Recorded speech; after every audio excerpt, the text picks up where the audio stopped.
This is unbelievable. This is the road to Nullagine and then onwards to Marble Bar. It's shown on the maps as a dirt track, and I come around, it's actually part of the Roy Hill iron ore mine project. These are all brand new roads, and over here past Bob, you'll just see in the distance some roof lines. There's a village in there of, buddy, there must be hundreds and hundreds of dongers. Well, cause for celebration. This is my very first actual water crossing, and I'm laughing because I had to cross there. Out in the middle of nowhere. Just past the Roy Hill iron ore mine site.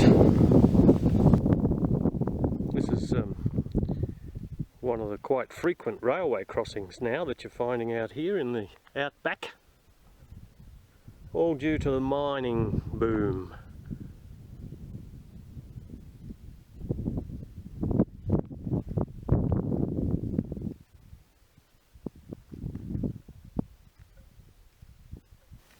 Must have been some rain fairly recently, because I've been coming across a lot of these little, well, creeks that are still flowing. Not much, but they're there, which is totally unexpected. And I haven't even reached Nullagine yet, but I'm only about 10 k's out. Okay, I've just left Nullagine, and I'm on Skull Springs Road, and we're heading out east at the moment to a place called Carawine Gorge.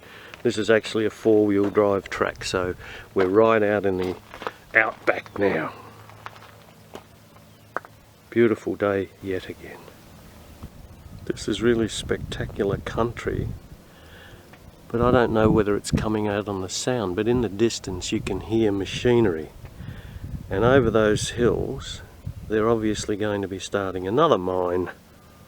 God, they're mining mad here in Australia, for God's sake. This country is absolutely beautiful, and it's as remote as you can get.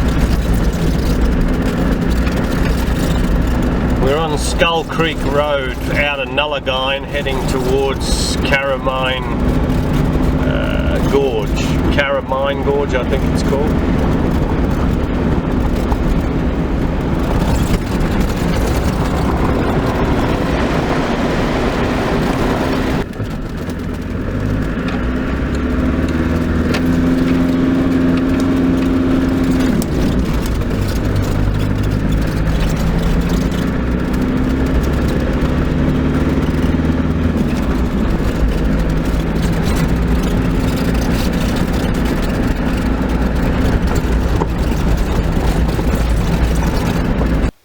It's truly magnificent countryside though.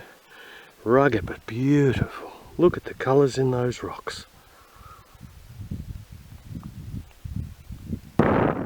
See, country changes so quickly out here in the space of just a few kilometres. That's where we're going, down there.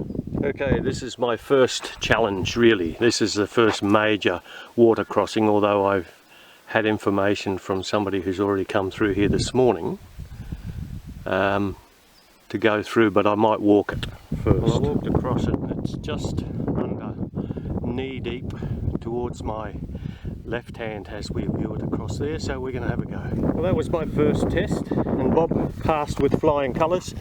The water came right to the sill, but there's no water inside the cabin, which is bloody good. Mind you, I did shift everything out.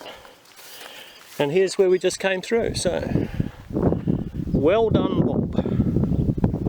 Confidence is now up. I haven't quite made it to Keraudren, but I sort of intended to camp along the way, and I've found this actual dry riverbed, and I think I'm just going to stay here because it's quite taxing.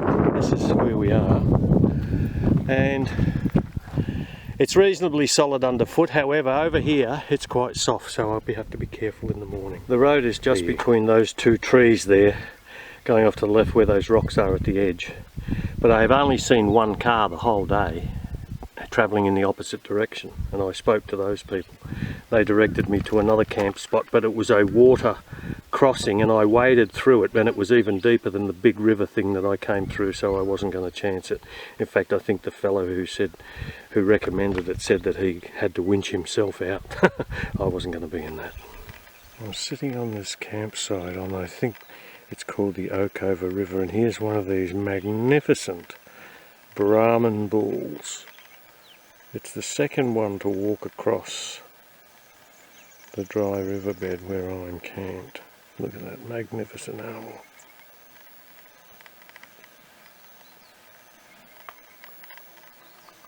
They're heading to the river to have a drink. I'm about 200-300 metres from where I'm camped. I came down this track earlier today, and this I believe is the Oakover River. The dozers have been through, the graders have been through, but this is absolutely magnificent. I crossed over there, but I've come for a walk because I can just hear the birds.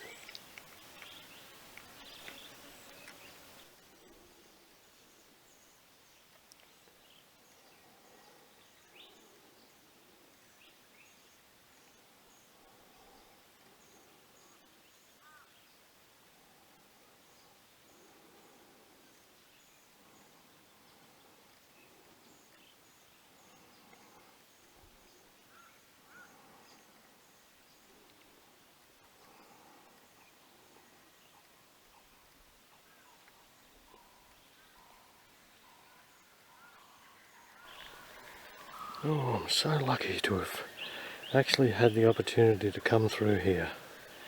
This is another little tributary. The whole river itself is massive. I would imagine that it's amazing to see when it's in flood.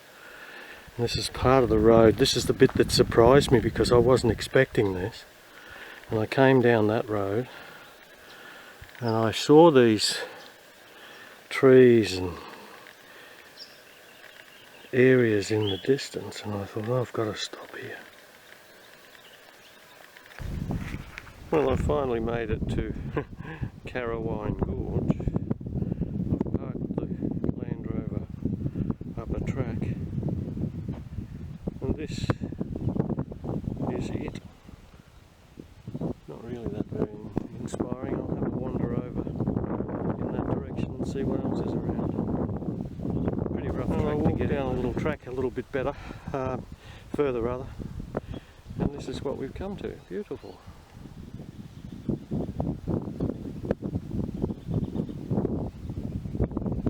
This is out the back end of Marble Bar, allegedly the hottest place in Australia.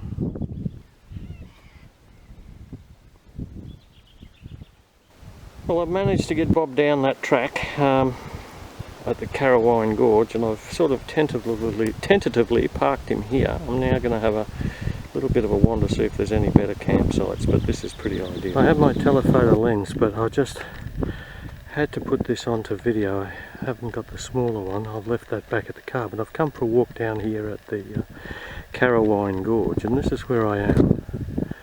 I'm 170 odd k's outside of Marble Bar. This is all camping area if anybody ever wants to come in here, and it's absolutely phenomenal. You can see some people have been.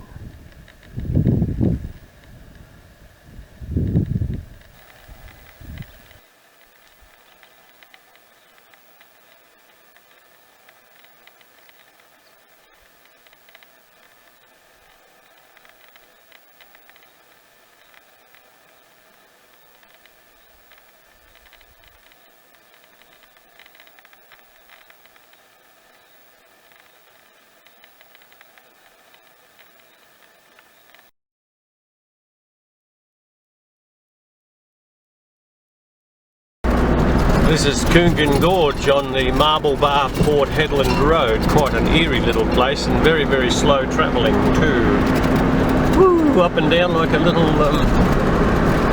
scenic railway.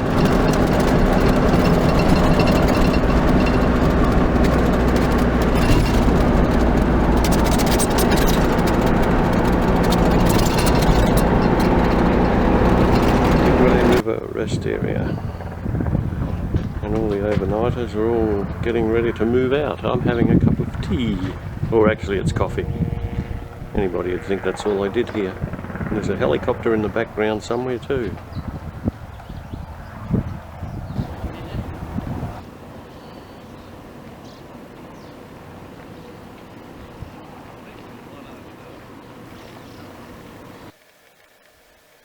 I'm in the mangroves just over from the camp.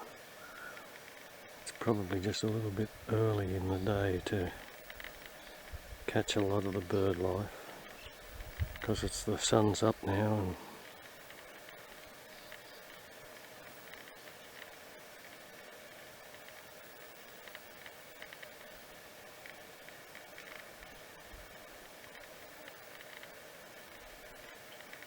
about 22 years ago, Kay and I camped up just where you can see the top of that caravan there. We camped somewhere up there at Cape Keraudren. And I remember when the tide comes in, we clambered down to these rocks and we were catching little garfish. Aren't we sentimental creatures? Look at this, lovely.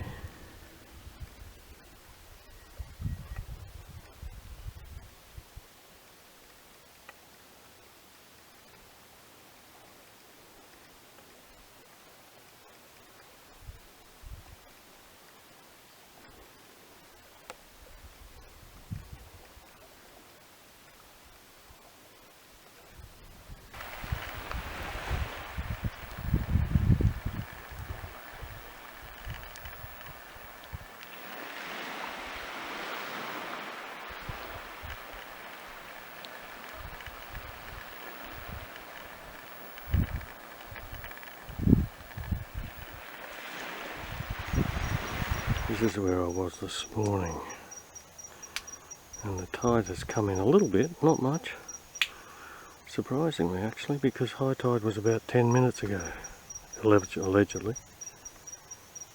Look at this, it's beautiful.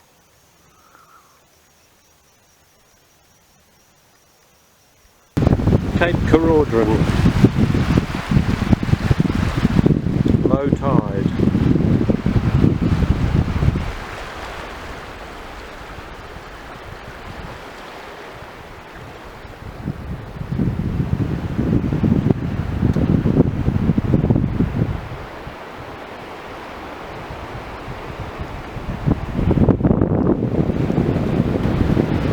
Guy is a bit wary of me. He's an octopus and he's squirting water. Not black ink, thank goodness. Come on, guy. I'm not going to hurt you. Move. Come on.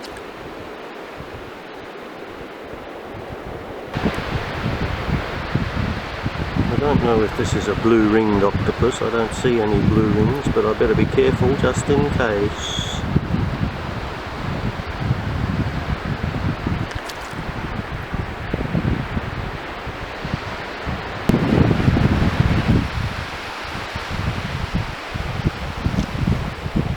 Where are you going? Come back. I'm not going to hurt you.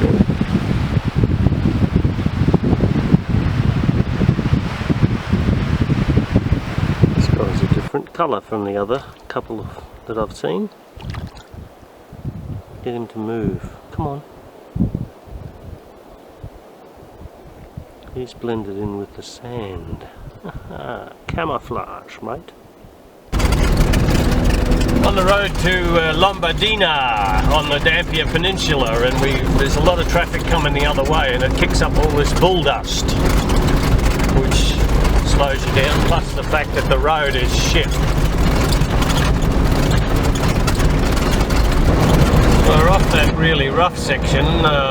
We're on the road to a place called Keraudren, which is at the very top of the Dampier Peninsula. And thank goodness it's a paved road and it's perfect. And I thought Karen had expired, but she's working. I got her going again.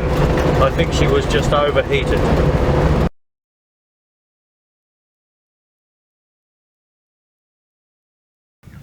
This is Streeter's Jetty in Broome. I'm standing at the very end of it and the tide is coming in the mangroves.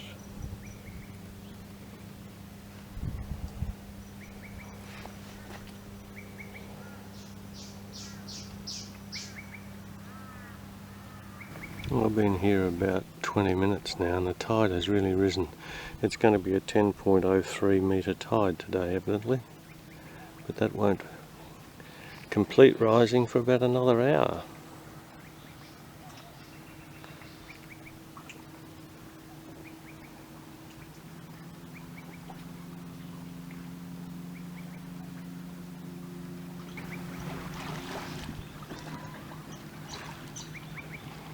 Of course it brings all the rubbish with it.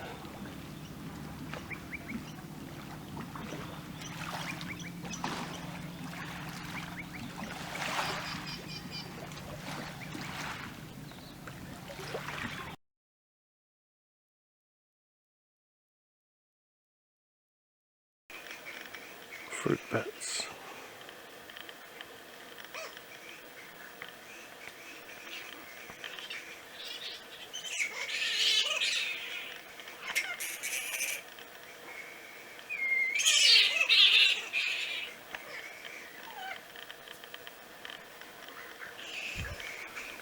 And a crocodile sunning himself.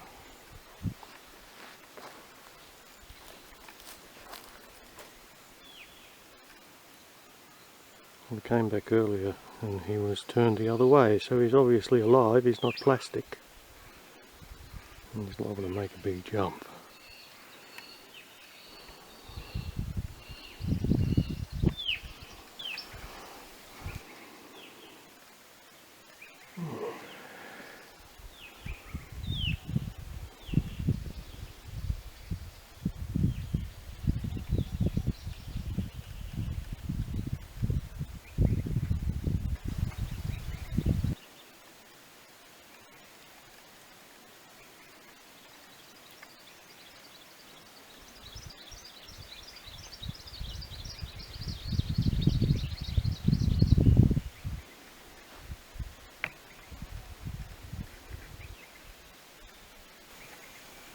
Well, this is a bit of a privilege. I found a smaller one yesterday. It was only a quarter of the size of this fella. This must be his territory.